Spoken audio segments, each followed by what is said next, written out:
I'd like you to talk a little bit about how you came to be a concert pianist and how being a concert pianist led you to transit into being a systems philosopher. How did that work?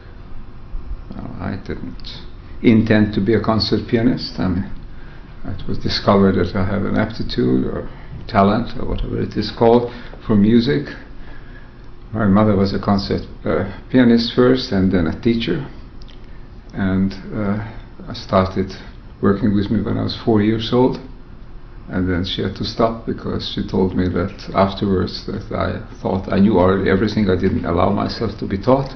But 6 months later she tried again, and then it got going, and so I have been considered a child prodigy and a concert pianist. That's my destination, that's my destiny. Nothing else would ever come into consideration. Once you are a musician, you're a professional musician, you are born into that, you don't do anything else. So that was chosen for me. I enjoyed music, of course, very much. As a child, I enjoyed the excitement of performing, but I was never thinking of it really seriously as a nothing but proposition. That's all I would be doing. But nothing seriously came up until in my late teens. I started thinking again about things that I heard as a child from my uncle, who was a philosopher, and that got me into inquiring into questions, what the relationship is between life and nature, between history and what we experience, because I went through the war experience in Hungary and recognized the tremendous changes that can occur in society, and asking questions about my own role and the role of art and music in particular in society. So these kind of questions that typically philosophers should be asking, and professional philosophers sometimes shun because they prefer to have the technicalities that they can manage. But these surfaced, and I started on my own with, in retrospect, appears to be an enormous amount of what we call self-confidence, chutzpah, I think we would call it now, but believing that I can address issues that great minds have addressed before and has not come to any satisfactory conclusion. I thought, well, I have to think about those things and see what I can come up with. Just confidence, or perhaps overconfidence, and it launched me into taking courses wherever I could, first in New York and then in Europe, and cultivating young people who were into those areas. So well, that's, again, it's a long story perhaps, but how did that lead me over? First of all, the experience of music is very liberating. When you are doing music, if you are doing it in a way that is satisfactory, that means everything works well, and you have to practice for that a lot. Then you can allow yourself to enjoy it, and then you grow wings, and all of a sudden you are up someplace, and you're no longer feeling the playing, moving your fingers, but you're up in another dynamic space. And then ideas seem to flow. You know, as long as you ask questions and you want to know things come together. And I used to have all through my concert life until I was in my early 30s, actually, all through the 20s. I used to have a typewriter very close to the piano, and I would practice, and then when I would sit down and say, now I can try and really perform and do the music that I would be then performing in public. And if I was well prepared, the piano at home was usually a good piano, then things would work well, and this particular feeling of almost a kind of ecstasy or a deep sense of liberation and freedom, then the ideas would come, and if I felt satisfied that I managed to get hold of some grasp, some concept that I was eluding me, that I tried to pull together, then I would sit down and try typing it up right away on the typewriter. And this is how my first books were born. It's on a little old Remington portable typewriter, which after a while the pages become so black that you couldn't see any more the writing on it. Then I would start and retype the whole thing from the beginning. I recognized that the computer can be a blessing in those conditions when you are formulating thoughts and you want to see it clear, and you can print it out again clear. But that's how it was. So I traveled with my notes, and because they were the only notes, there wasn't even copies in those days. You can make photocopies, photostatic copies in black and white in reverse, but only for documents. I never thought I'll make copies of my own writings on that.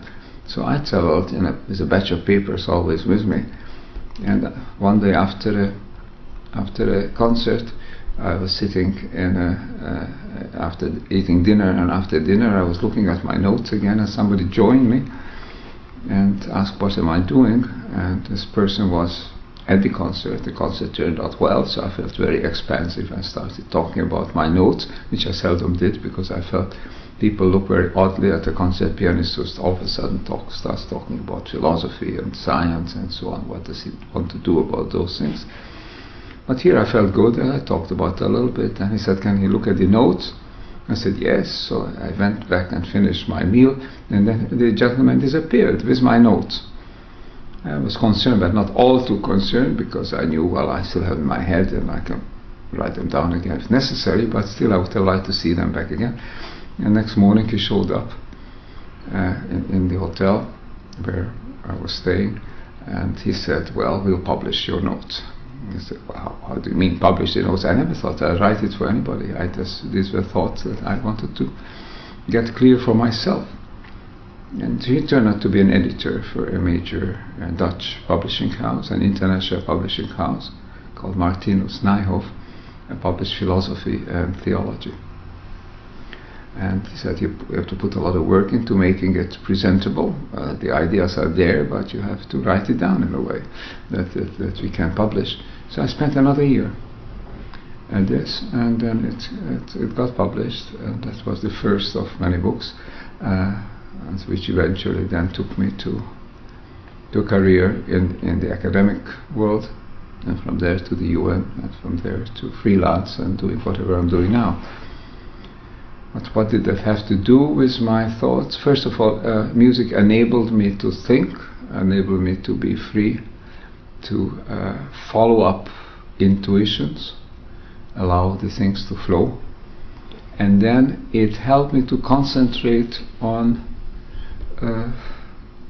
meaning, completeness of meaning, and not be satisfied with just to get one little piece of the puzzle. I wanted to see the picture that comes out of the puzzle. Since I wasn't a professional scientist or philosopher as I started, I never thought I'll make that a profession. I was thought of myself as a musician. So I didn't care about trying to bite down too big a chunk that I couldn't chew, but I just wanted to get to the bottom of things. I asked difficult questions, and so I look for the wholeness, because in music you are always dealing with a completed work. And a really great piece of music is a combination of individual sounds with different frequencies, with rhythm and with dynamics and with harmonies. And the individual sound in itself doesn't have any meaning. It's the relationship between them all that counts. And you can't take away or add to a piece of music without changing the whole thing. In a masterpiece such as Mozart and Beethoven or Schubert, you try to change any one chord in it, and right away the whole thing becomes damaged, as it were. I mean, it just has to stand the way it is. And later on I found that this is very much how complex systems are. Certain living systems are like that. You can't substitute parts in them, you can't change them, you can't try to improve on them. If they are healthy, if they work well, then they are a complete whole. So I was looking for this kind of complete wholes and asking myself, how come that they arise in nature? How can they arise, such complex things? And how from simpler beginnings in the world, and how am I related to them, and how is society related to them. So these are the questions that occurred to me as I was beginning this career of inquiry. Did you encounter resistance or opposition or dubiety from people who were specialized in one or another discipline and who kind of may have resented your being such a generalist? Did you encounter any of that sort of thing? Frequently. This is territoriality is very pronounced in the academic world, and you don't get people except on the very top. Young people perhaps, and on the very top. You have people who will be free or be happy to try to help you by speculating, by thinking what it is that they are doing. The rest are academic specialists, often technicians, often career-minded people, and they just want to see that they pursue their own particular specialties, and other people should not be concerned about it, and certainly not put their foot into it, because they are not likely to be able to know as much about it as they do. And the specialist, knows a great deal about very little. And they always say that a generalist will know very little about a great deal, but they don't want to have the Indian territory anybody coming in who knows very little about it. So how to be a generalist of the kind who knows the elementary essential factors about many different things. And you have to be able to filter things out. Filter out the techniques, filter out the controversies, and ask what is really essential. And sometimes you find it in a major work in one page or in a couple of paragraphs, usually in conclusions, usually by people who dare to speculate on what it all means. And the rest is technique, the rest is criticism of prior work and trying to show that you know better. Well, I know that you were influenced by Whitehead and that you worked with Ludwig von Bartholanthy to originate what's now called general systems theory. Can you kind of talk about the link between those two thinkers and how you came to work with Bartholanthy? Well, Whitehead was my first love in terms of systematic philosophy. Since the questions that I asked were embracing questions and I want to know about relationships, I soon realized that I'm looking for something that shows how an individual or a society or a whole biosphere perhaps can be considered a single system. I didn't know it called a system at the time, but I recognized that Whitehead developed what he called the organic metaphysics. And process and reality in his main work, process is more important, was always to my mind, than identifying things the way they are, because things are not static, things move. And so these things grow and develop and vanish and get reborn and resurface, etc. Nothing is the same way as it was before at any given time. So Whitehead gave me a great deal of satisfaction. Again, with that confidence of a very young man, I decided to study Whitehead very carefully, and went through it bit by bit and tried to ask myself, what does that tell us about the questions that I want to ask? And I came across this notion that whatever there is, what we can call reality, is something that's coming together in the course of time. It begins to act as a whole, and it gets to further evolve, comes together with other things, again forms another whole. And I published several books on this, 3 books to be exact, in the early period, from 63 to 66. In 66, all of a sudden I got an invitation out of the blue from Yale University. Some people there in the philosophy department read these books and said, would I come and spend a year as a research fellow and giving a seminar and carrying on the kind of research I want to do, have access to the faculty and access to any of the offerings of the department. I went to Yale, and there I met among others, a very remarkable philosopher of science called Hansen, who killed himself very shortly after that because his hobby was to fly planes, and he flew World War II Spitfires or whatever those planes were called, and he tried always to buzz his friends. At one point he just crashed with it. But he was a very bright man, a very inquiring man, and he developed similar ideas. And when I told him about my problems, he says, "Well, there's something that coagulates in course of time. Why don't you just call it coagula?" So I thought about this for a while. In fact, I tried writing out my later become my first major work in terms of coagula, but I'd never really liked the terms. And then some of the students said, "But do you know, there's this man who developed systems theory, calls it a general systems. Maybe what you're talking about is a kind of a system."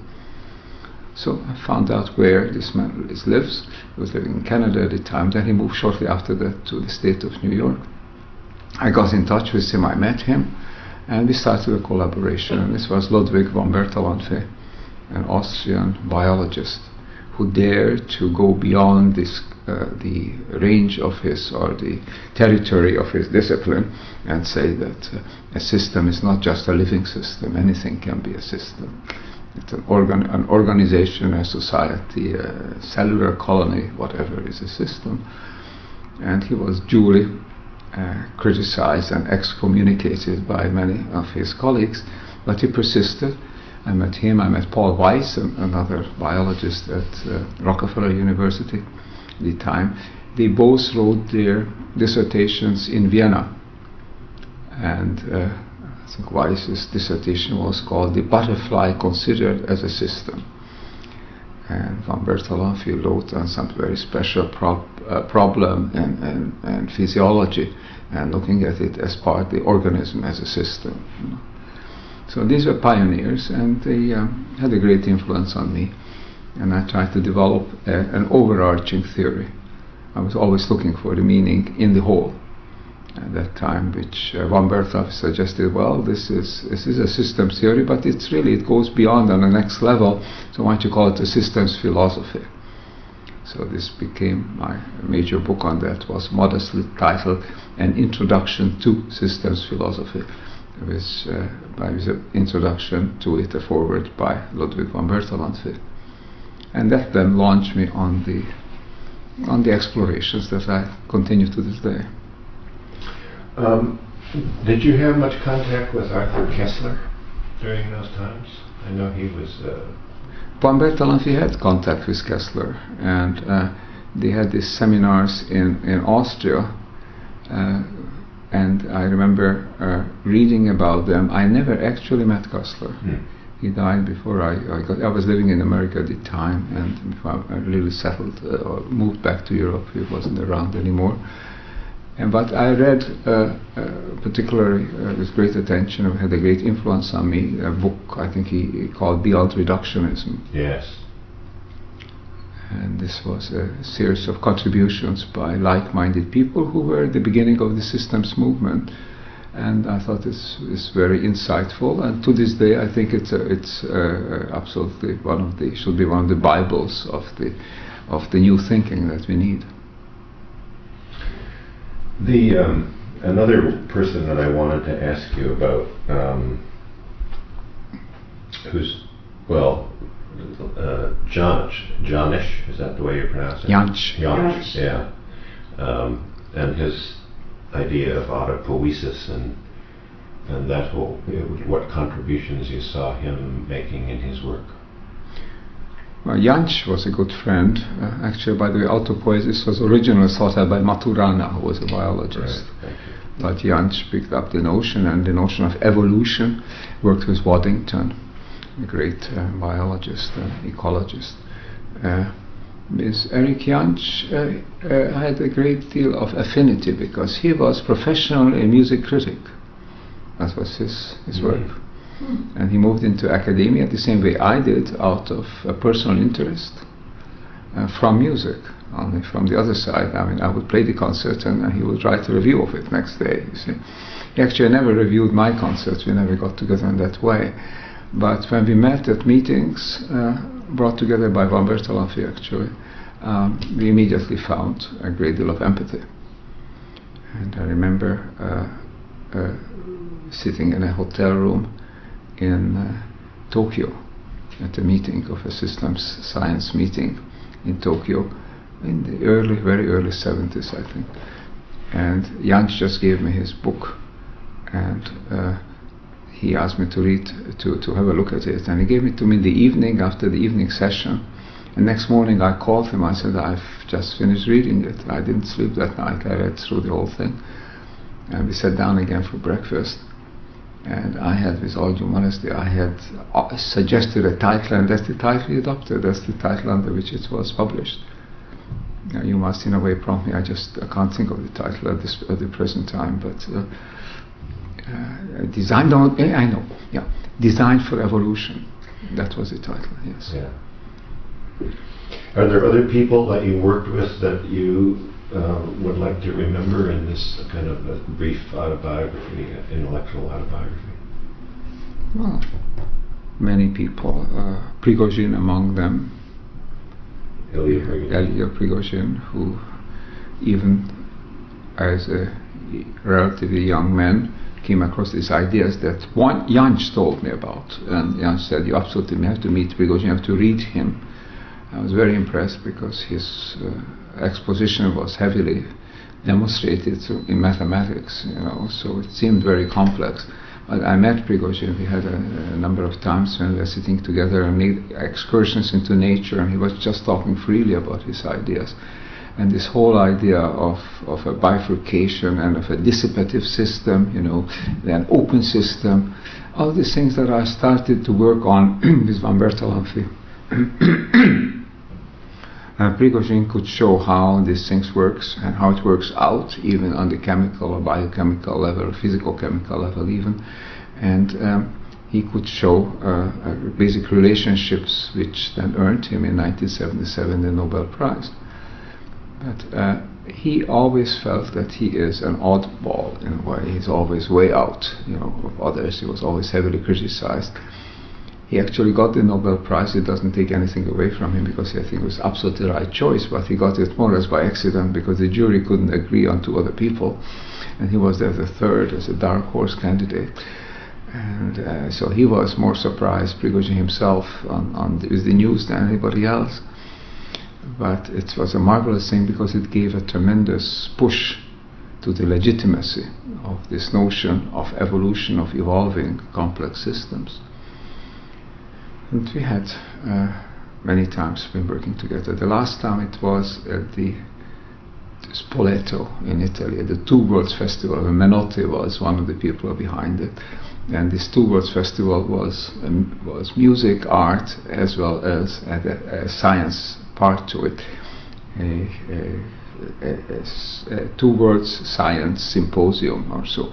And on the form of that, in the framework of that, at one point, a very popular anchorman in Italy ran a program where he asked Prigozhin and myself about what we thought, what our ideas were. And I went through trying to answer the questions. And remember, Prigozhin was coming on then the air, and the anchorman asked him, Professor Prigozhin, what are you working on now? And Prigozhin talked non-stop for 25 minutes, so that was the end of the program. He never got any other question. And I asked him afterwards, why don't you let him ask you questions? He said, well, I'm not at all sure that those are questions that will be friendly or I can answer. You asked me what I'm interested in. I told him what I'm interested in, what I'm working on.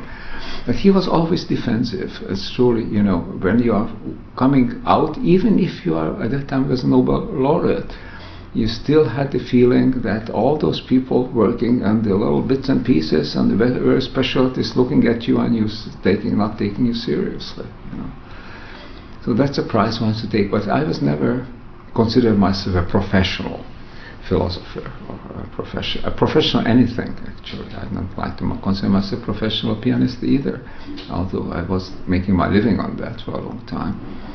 And then afterwards in academic life, of course, I'm making a living as a professor, but I don't like the whole idea of professionalism. I think I like to go where I want to go, and if people don't want to follow me, it's okay. As long as I think it's interesting to go there, I want to get there. Well, it would be absurd, really, for me to ask you to summarize your work. Are there a few key concepts that you think are really important, looking back now, as you kind of are able to distill the essence of the conclusions you've come to? Well, one of the key concepts is that the world is not built either as a mechanism or as a layer cake. I mean, it's not a mechanism that you can take apart, you can manipulate. It's a highly integrated thing. It's more like a living system. And it's not a layer cake in the sense that there isn't just a physical strata and then a separate biological or living strata and then a cultural one, or even perhaps afterwards a spiritual one. My conviction is that it's all a single, enormously complex but extremely harmonious dynamic system, of which has these many aspects, many different levels at which you can ask questions. You can enter into a dialogue and you get the kind of answers depending on the questions you ask. But it's a self-evolving system, and the whole cosmos is basically a highly intelligent, goal-directed, but not mechanically goal-directed, but overall goal-directed kind of a system where it just moves toward complexity, moves toward harmony, moves toward relationships, wherever and however it can find it. So it is not a single kind of goal built into it from advance, but it just makes use of whatever is possible, whatever energy is possible, whatever information is available. It makes use to develop into these more and more complex systems. And at the same time, this is the last thing perhaps I should add on to this, or the third basic notion, is that it also has an aspect of mind. Mind and consciousness is always part of the system. It's not something outside of it. I'm very strongly against the view that consciousness emerges at a given point, like a complex system, like a brain, all of a sudden it starts producing consciousness. I think consciousness was there at all points. A complex system manifests consciousness in a more complex way. You need a complex system to be able to bring out the potentials of what is consciousness, which is there in the cosmos. To make it visible, to elaborate it, to make it workable. But the consciousness is there in the cosmos, was there from the very beginning, and it's evolving in the course of time in association with matter energy. I mean, energy is of course more substantial, more essential than matter, but what we call matter is a kind of a condensed form of, or stationary form of energy. And so I would add that the insight is this, that consciousness is universal. And we as a human species are in a privileged position that at least in this part of this galaxy, we seem to be a species that has a high ability to manifest consciousness, because we have reached a highly complex form of biological organization, which is reflected in our brain and nervous system. And that enables us to reach a kind of level of consciousness which can recognize itself and can recognize the world, so not only exist in the world and perceive the world, but know something about itself and the world, which is expressed in the great quest of the oracle at Delphi, which said, know thyself is the greatest mission. So that enables us to attempt to know ourselves. It's not a task we can finish, but we can always ask and try. And this is a responsibility. If we have this, we have to try to use it so as to preserve this ability and to further to evolve it, to reach higher and higher levels of consciousness, maintain the species in which is our species, and not destroy itself, not destroy its environment, but help this planet to give rise to more and more complex forms of life and more complex forms of mind and consciousness. Now, you've drawn together insights and discoveries and models from a whole range of disciplines and fields. And you've seen kind of the currency of the view that you've pioneered begin to take hold in the culture. To what extent do you see this as a real paradigm change, as could call it a societal-wide change of point of view? Do you think that's happening, or is there still too much resistance to what you're It's in the process of happening. Increasingly, I find that the ideas that I have come up with decades ago are becoming rediscovered, and of course, often discovered as something new. And I'm reminded by Gandhi's sayings that said that, well, if you come up with something new, innovation, first you're ignored, then you're attacked, and then finally you may be accepted with the proviso that people say, well, we have known that all along. And so the latter one is beginning to happen, but the attack is to some extent continues.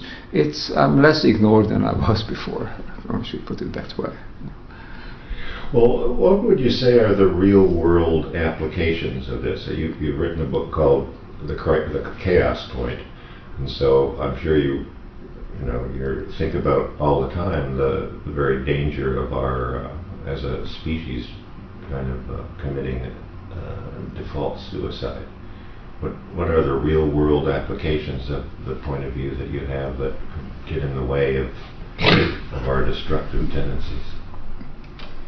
The recognition, first of all, that what is happening to us is neither temporary nor reversible, nor is it haphazard, purely accidental. It's part of the dynamic, part of the logic of development. You recognize that a complex system cannot keep developing the same way indefinitely. It's an open system because you can't otherwise gain in complexity unless you constantly pick up energy and information from your environment, that we know from thermodynamics. So we're dealing with open systems, and these open systems will have to maintain themselves by compensating using up the energy and the information. It's the whole notion of entropy. By bringing in fresh energy and information from the environment. This process continues until the system learns to store and to utilize more and more of this energy and information, but that calls for changes in the structure. It reaches a point in which these changes are no longer smooth, gradual changes, but they are becoming sudden changes, tipping points. And this is why many complex systems, a great overwhelming majority of living systems since the Cambrian 6-7 million years ago, have become extinct. Because evolution is not forgiving. You have to be able to come up with a more viable system when you are threatened as a current system. And so what's happening to humanity is not necessarily moving to an extinction, but we are moving on the point where we could become extinct. We have one great advantage over most other species, practically all the species, that we can recognize this process. And we can find out what it is, find out that we are at this point, and not only ask ourselves what to do, but then actively try to look for and adopt ways of coping with it, so that we can re-evolve ourselves. It's not a question of evolving ourselves physiologically, because we can't change our genotype, although we can engineer now to some extent the genetic information, but we can't make another species. We can't even make the simplest kind of species, much less kind of redo a human being. But our problems are not with our genotype, and not with our phenotype as an individual. Our problems are cultural problems, social problems, civilizational problems. And that means that the coding, if I use that word, is not genetic, it's cultural, it's conceptual, it's our worldview, it's our values, and those things that we have got to change. Our worldview dictates how we act, how we orient ourselves in the world, dictates our values, dictates then our behaviors or priorities. It sets these priorities for us, And if you're setting the wrong kind of priorities, which could perhaps work very well in the short term for us or a small group of people, but in the long term and for larger groups of people, it has negative effects or negative effect on the environment as well. If that is what we are doing, then we have to change. And we have undergone evolution, which is a cultural evolution, not a biological evolution. And this is the challenge before us, to evolve ourselves as a cultural species, because if we fail to do that, we're going to become extinct, biologically extinct, because we're destroying our environment and therefore destroying the very basis of our life. So there it is, to recognize this, that there is a point of this tipping point. It's called a bifurcation point, or more popularly I call it a chaos point, where there is the choice before us is similar to that of a bicycle rider. Somebody who goes on a bicycle and goes uphill and finds that it's getting heavier and heavier to pedal. After a while his energy seems to be running out and you can't keep going forward again, you can't go backwards with a bicycle, so he has to find another way. If you don't find another way, you're going to fall off. And it's as simple as that. In a bifurcation point, you either manage to move forward by finding a different path for your evolution, or you disappear. You dissolve, so to speak, or disaggregate to your stable component, which is what happens when an individual dies biologically. A society can disaggregate to small family components, to small tribes, etc. as well. Then its culture has been demolished, basically.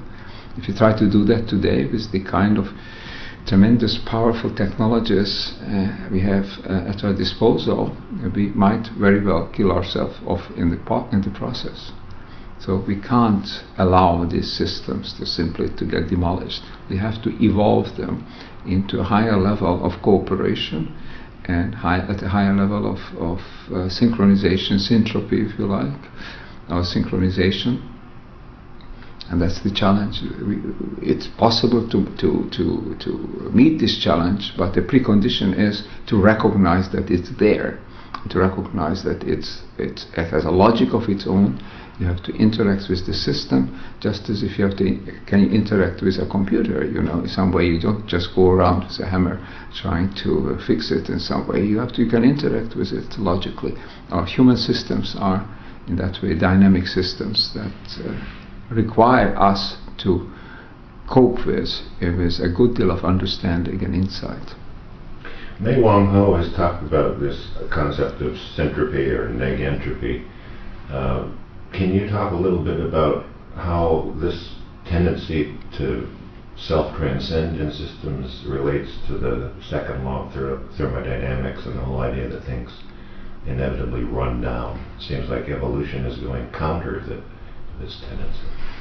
Well, the idea that there are two basic directions in evolution goes back to the 19th century. People like Boltzmann and Bergson were very much struck with this problem. They wrote many brilliant things about it, having somehow, according to Henri Bergson's terms, an élan vital, a vital impulse that moves you against the stream. It's like salmon swimming upstream. I don't think that there is a contradiction between the two kinds of things, as running down and running up or winding up, because running down is this very special case of a universal tendency, and it applies to closed systems. Closed systems which are closed off from their environment in such a way that there is no matter, energy or information can penetrate their boundaries. If you have a system like that, then sooner or later, of course, it uses up its free energy, it runs down and becomes inert. But there are no closed systems in the world. It's not really a description of the real world. It's an idealization. It was considered that the universe is a closed system, because where else would it get energy and information from? But now we know that the manifest universe actually is based on a virtual energy field, which I consider is also an information field, which is constantly feeding in fresh energy and feeding in information. So that nothing in the world is a closed system.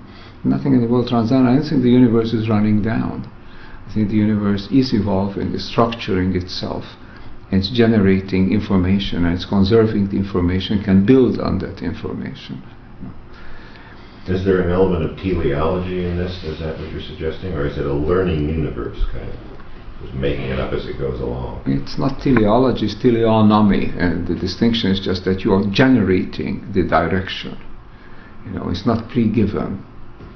It's an example that was given by John Wheeler that I find very insightful. It's based on the very familiar parlor game of 20 questions, where somebody goes out and somebody else goes out, and the rest of the people think of something, and then the person can ask various questions, like, for example, is it animal or mineral, and so on. You can only answer yes or no, but there's a precondition. Your answers have to be consistent with one another, of course. So that there is a special variant of this where the person goes out and the others conspire to pretend that they thought of something, but they haven't thought of anything. But they will give an answer, always yes or no, and their answers have to be consistent. Each answer has to be consistent. And a skilled interlocutor can, within 20 questions, easily come up with an answer, the goal. It was the lamppost next door, or the cat of the neighbor's cat, or whatever that you were thinking of. And why? Because consistency. Once you say it's animal rather than mineral, then you are limited to the animal domain. Once you say it's a feline, then you're limited to the cats, etc., etc. So consistency in a game or any kind of an open system can move toward a favored ending or result. It generates its own goal. Wheeler actually offered this not as an example of evolution, but as an example of quantum processes, which seem to also to move into their own direction without any mechanical impulse given to them. But it's a general case, so I don't believe goals are given, God-given or whatever given. Goals are being generated. Why? Because the system is consistent and has a certain potential. In that sense, there is some amount of directionality preconceived there, that this universe system appears to search for complexity, search for harmony, for integration, search for the use of the available energy and information. Why don't we have just inert gases in this universe? Why do we have stars and planetary systems? Once you have this planetary system on Earth, why don't we just have the simplest kind of algae in it? Why do we have more complex systems? The algae is a very good organism. It can survive under most of the conditions that we have on the planet Earth.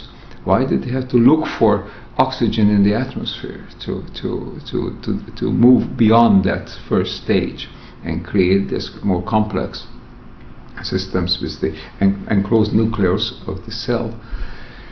So there is something, yes, definitely, which seems to be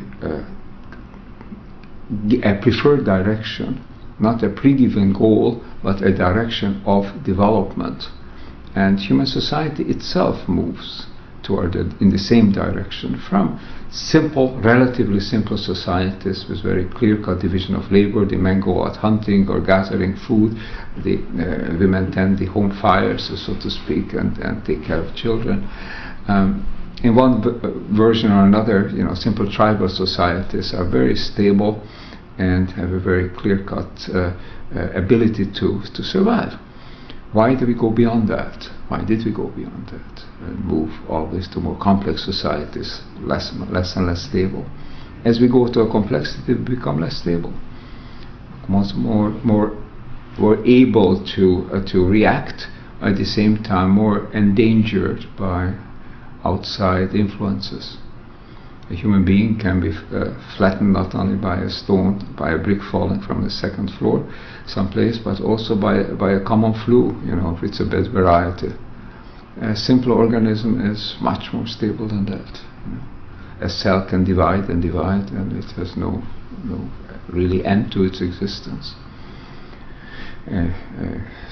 Sharks have survived for millions of years unchanged, basically. They are very good organisms, but evolution doesn't stop. It moves on toward higher levels of integration, higher levels of organization, greater and greater sensitivity, and we are at the vanguard of that particular movement as a human species.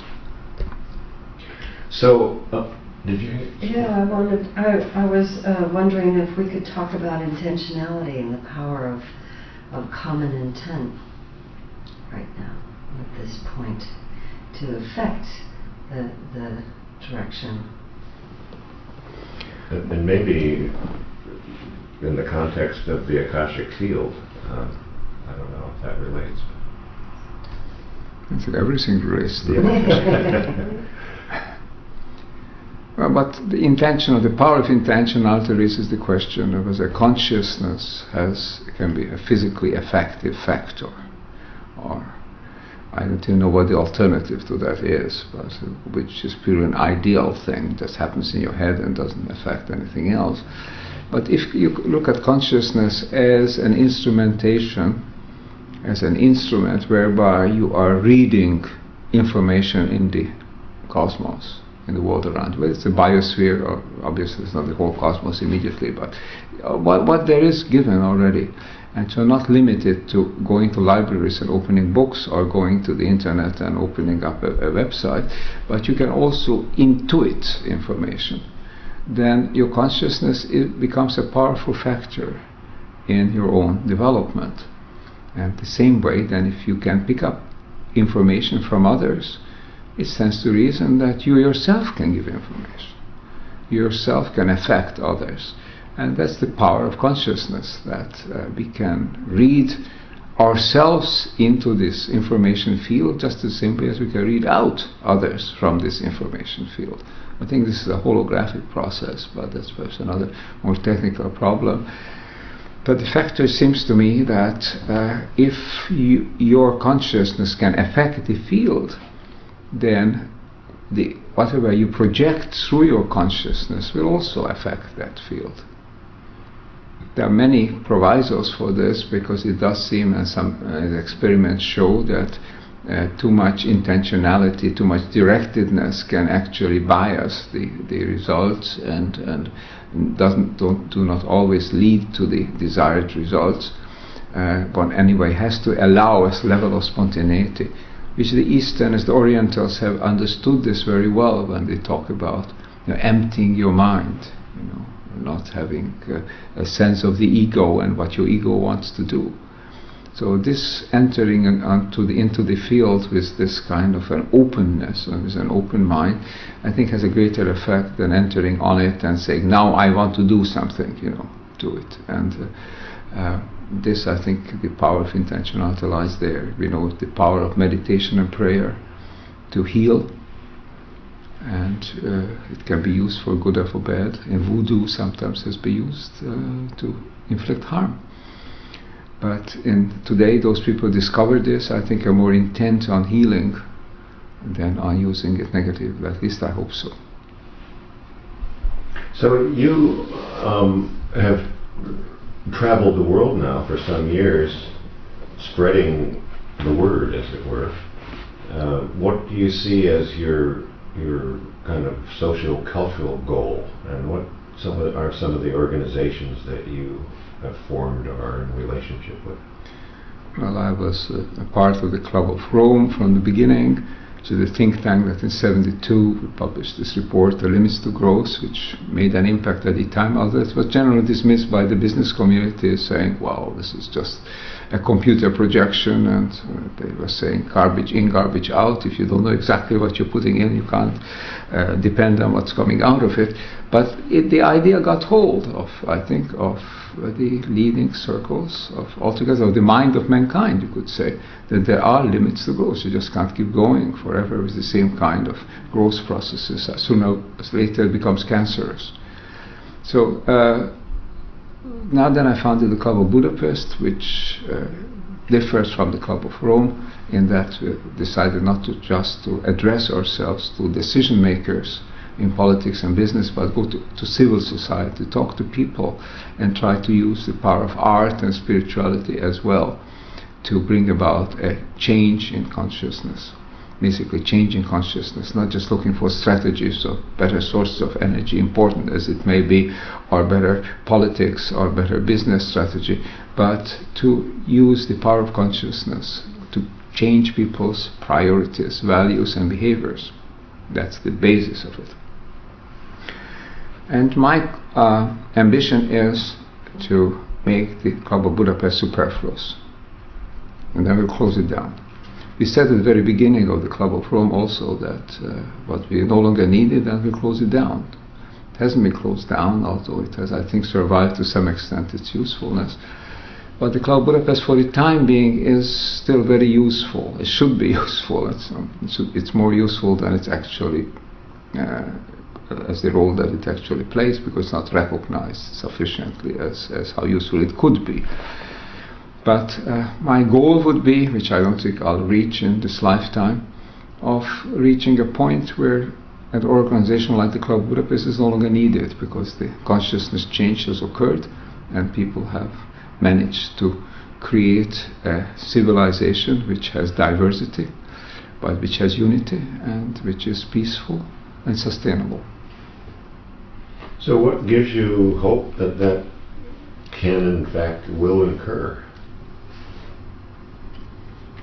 I don't have a conviction that it will occur. I have a hope that it may occur, because the human experiment with this high level of consciousness is so precious that if it came this far, I mean, to let it go, fall by the wayside out of stupidity, out of short-sightedness, seems to be such a cosmic waste. So there is, I think there may be powers. Sometimes I hope, I tend to suspect that there are higher forces being concerned about our fate and helping us to develop this kind of a new civilization that we so desperately need. There is definitely a kind of a spiritual reawakening in the world, as a renaissance of some kind. There is what the French would call a prise de conscience, somehow awakening of one's consciousness.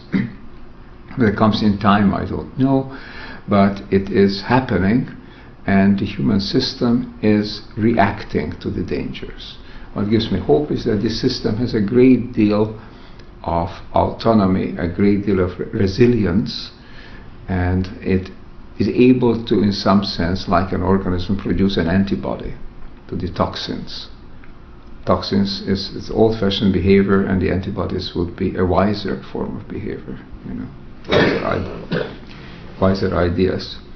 So that gives me hope that this may be the case, that the human system, the human species, is a self-organizing, self-evolving species that is able to surmount the crisis. Is there anything we... Could you just mention some of the projects that you're involved with around the world with that are galvanizing and helping to evoke that kind of response? Well, the projects I'm involved with and working through the Club of Budapest in partnership with many other organizations all center on encouraging this transformation of consciousness toward a more sustainable civilization. There are various levels. We have operated for long with the idea that we have some key individuals who will come out and state the importance of this kind of change, and therefore will help others to move in that direction, and we're giving prizes to these individuals. We had Bishop Tutu and Shimon Peres and Nelson Mandela and Gorbachev and Havel and so on. They were received planetary consciousness prizes in the framework of a celebration that we hope to get to the press and to make people understand why these people received this prize. Then we have tried to do surveys of the kind of culture that is emerging, seemingly on the margins, but is moving more and more into the mainstream. Some of these are called the cultural creatives, kind of a subculture that is living more responsibly and sustainably. It doesn't have the weight that it should have, the political and the economic weight, because people don't know how many people are and how determined are they to live differently. Yet the people I tend to talk to are all cultural creatives of one kind or another, and in a way I can be accused of preaching to the converted. But this is certainly one kind of project. And lately we have been involved also in the educational level of trying to create a way in which people who want to gather knowledge, inform themselves, and skills as well in this direction, can in the process also acquire an academic credential. So we are, if all goes well, by the end of this year, we'll have an operation, something called the World Shift University, which will give a master's degree in sustainable transformation. Transformation that is required, but it has to be sustainable in itself and move toward a sustainable world. Last but not least, I should mention a project which attempts to demonstrate or to make clear to people that consciousness does affect conditions, and we bring together people to meditate on a peaceful and sustainable world. And this started relatively modestly, although the first impulse was already quite ambitious. It was in Japan. The Goei Peace Foundation decided to hold a meditation event for 10,000 people at the bottom of Mount Fuji, their sacred site. And when I heard about this, I suggested that let's join this with other events. Maybe other people would like to join elsewhere, you know. And then let's see what effect it does have. And I suggested it first to spiritual people I know in India, and they happily embraced the idea. To make a longer story short, it now turns out that we have upwards of 150,000 people involved in one day in a protocoled and hopefully disciplined way, getting together. Whatever they do before or after, it will be their business, but for half an hour meditate together at an exactly chronographed, synchronized way at a time in different parts of the world, and for 5 minutes they will hold hands around the representation of the earth and send healing energies. At the very least, we hope to show is that this has an effect on crime rates, on suicide rates, on accident rates in the area. Possibly it has an effect on computers that are so sensitive that even very small, apparently even consciousness changes can influence it. These are random number generated computers that have been operating out of Princeton for quite a while now, and we're going to monitor that as well. So that's an experiment. Last but not least, I want to say, oh, by the way, this experiment is to take place on the 20th of May in 2007. And can people participate? People are most welcome to participate, and we're asking people to join wherever they are. If they can come together in groups of a little larger group of, let's say, 500 people or more, then to let us know, and then we'll register it and we'll have them monitored. They don't know that they have nothing to do with the monitoring, but we see if there's an effect, as I said, of social indicators and on computers, elsewhere on the computers worldwide. And where would they go to join? Is there a website? They would look at the website, which has this sort of complete name of Global Peace Meditation Prayer Day, in one word, .org. And we hope that this 150,000 will grow. Some people claim that we'll reach 500,000. I don't know yet. We have 1 more month to go at this particular moment. And then, last but not least, I should mention that we are hoping to bring together at high-level meetings, at one meeting, the spiritual leaders of various religions and spiritual movements in Bangalore. And this was to take place this June 5th and 6th. And at another meeting, try to get together opinion leaders and political leaders, but mostly not active politicians, but former politicians who are freer to act and to try to come forth with their own views, hopefully beneficial views, without running into political difficulties as a result. And my hope for that latter meeting is that these political leaders will endorse creating an organization that I provisionally call the Endangered Populations Survival Security Council. Again, I can't find a shorter term for this, but the idea should be very clear. As climate change is occurring, as poverty is deepening and marginalization is increasing, all these are threatening the poorest populations in many parts of the world, especially those who are exposed to drought and to flooding, and as well as to lack of water, safe water. And there could be hundreds of millions of people really seriously threatened already in the next 4 to 5 years. And there's no special provision made for these. So I'm suggesting to create an organization, which we have been offered a headquarters building already in Geneva with the staff to do this, to monitor the situation and call attention to what is happening, what the threats are, what the time frames may be, and to try to mobilize the funds and the intellectual capital to come to the aid of these populations.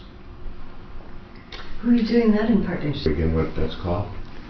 Well, we are doing the Spiritual Summit and the Political Summit in partnership with the Art of Living Foundation. In fact, the meetings themselves will be hosted by the Art of Living Foundation, headed by a very remarkable spiritual leader called Sri Sri Ravi Shankar.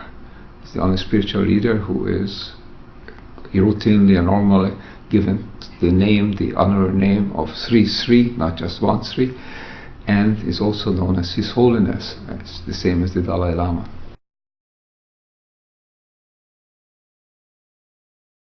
It works well, and you have to practice for that a lot. Then you can allow yourself to enjoy it, and then you grow wings, and all of a sudden you are up someplace, and you're no longer feeling the playing, moving your fingers, but you're up in another dynamic space. And then ideas seem to flow. You know, as long as you ask questions and you want to know things come together. And I used to have all through my concert life until I was in my early 30s, actually, all through the 20s. I used to have a typewriter very close to the piano, and I would practice, and then when I would sit down and say, now I can try and really perform and do the music that I would be then performing in public. And if I was well prepared, if the piano at home was usually a good piano, then things would work well, and this particular feeling of almost a kind of ecstasy or a deep sense of liberation and freedom, then the ideas would come, and if I felt satisfied that it's I managed to get hold of grasp some concept that I was eluding me, that I tried to pull together, then I would sit down and try typing it up right away on the typewriter. And this is how my first books were born, on a little old Remington portable typewriter, which after a while the pages become so black that you couldn't see anymore the writing on it. And he turned out to be an editor for a major Dutch publishing house, an international publishing house called Martinus Nijhoff, and published philosophy and theology. And he said you have to put a lot of work into making it presentable. The ideas are there, but you have to write it down in a way that we can publish. So I spent another year at this, and then it got published, and that was the first of many books, which eventually then took me to a career in the academic world, and from there to the UN, and from there to freelance and doing whatever I'm doing now. But what did that have to do with my thoughts? First of all, music enabled me to think, enabled me to be free to follow up intuitions, allow the things to flow, and then it helped me to concentrate on meaning, completeness of meaning, and not be satisfied with just to get one little piece of the puzzle. I wanted to see the picture that comes out of the puzzle. Since I wasn't a professional scientist or philosopher as I started, I was never thought I'll make that a profession. I was thought of myself as a musician. So I didn't care about trying to bite down too big a chunk that I couldn't chew, but I just wanted to get to the bottom of things. I asked difficult questions, and so I look for the wholeness, because in music you are always dealing with a completed work. And a really great piece of music is a combination of individual sounds with different frequencies.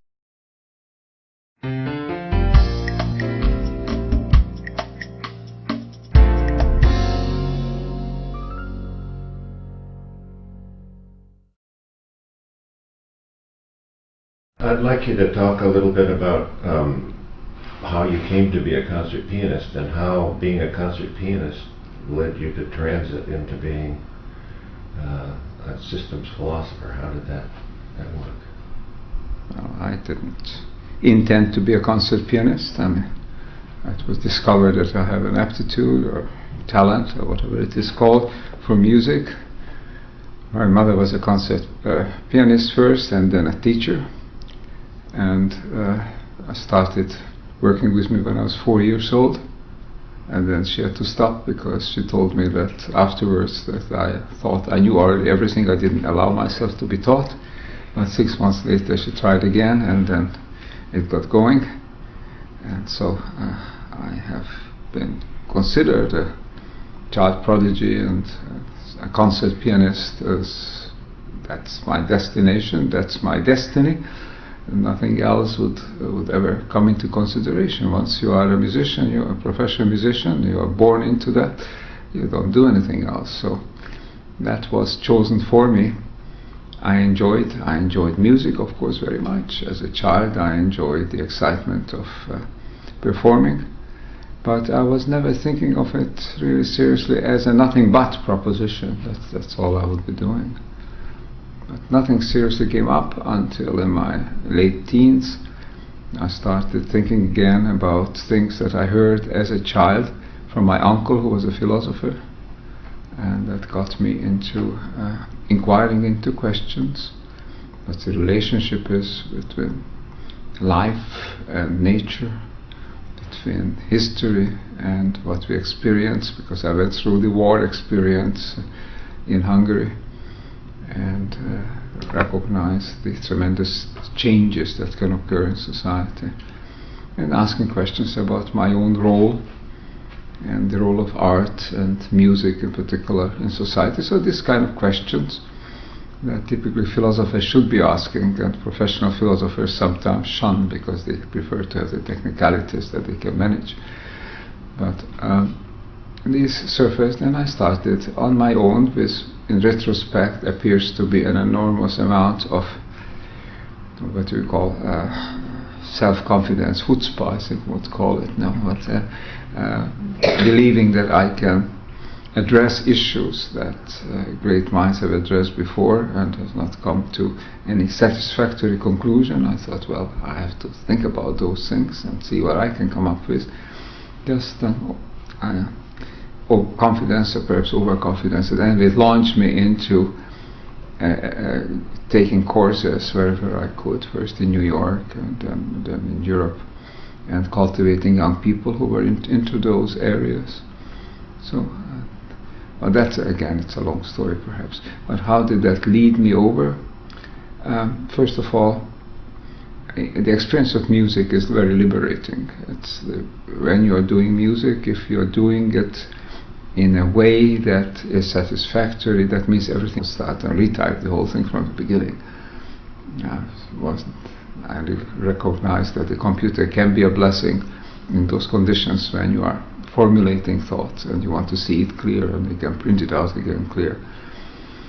But that's how it was. So I traveled with my notes, and because they were the only notes, there wasn't even copies in those days. You can make photocopies, photostatic copies in black and white in reverse, but only for documents. I never thought I'll make copies of my own writings on that. So I traveled with a batch of papers always with me, and one day after a concert, I was sitting after eating dinner, and after dinner I was looking at my notes again, and somebody joined me, and asked what am I doing, and this person was at the concert. The concert turned out well, so I felt very expansive and started talking about my notes, which I seldom did because I felt people look very oddly at a concert pianist who all of a sudden starts talking about philosophy and science and so on. What does he want to do about those things? But here I felt good, and I talked about it a little bit, and he said, can you look at the notes? I said yes, so I went back and finished my meal, and then the gentleman disappeared with my notes. I was concerned, but not all too concerned, because I knew, well, I still have in my head and I can write them down again if necessary, but still I would have liked to see them back again. And next morning he showed up in the hotel where I was staying, and he said, well, we'll publish your notes. I said, wow, how do you mean publish the notes? I never thought I'd write it for anybody. These were thoughts that I wanted to get clear for myself.